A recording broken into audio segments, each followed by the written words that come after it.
This is reading response, chapter 3.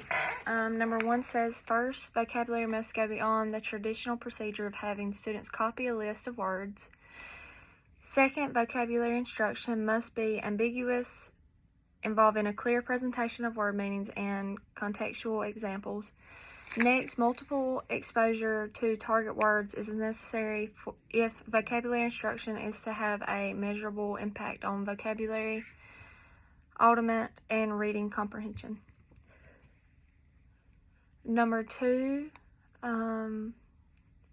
ask what 3 steps should a teacher take to prepare for explicit vocabulary instruction. Number 1 is select appropriate vocabulary that will be most useful to students both at this time and in the future.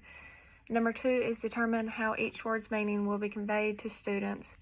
Number 3 is develop examples to illustrate each word and, when helpful, non-examples to establish what the concept is not.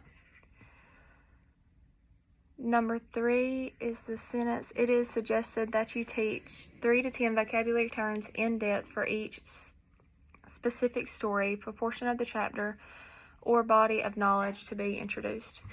Number 4, ask what characteristics should a word have to be considered for instruction, and what tier should they be. The word should be unknown, important to understand a passage or unit, and useful to the students later. And the word should be tier 2, a tier 2 word.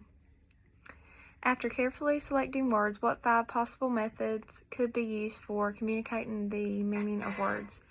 Providing a student-friendly explanation, guiding students in analyzing the meaningful parts of a word, having students determine the critical attributes embedded in a glossary definition, or assisting English learners by transferring meaning from their first language.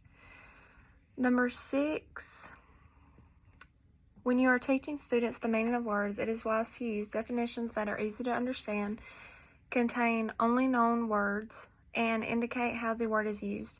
These are often referred to as student-friendly definitions. Number 7,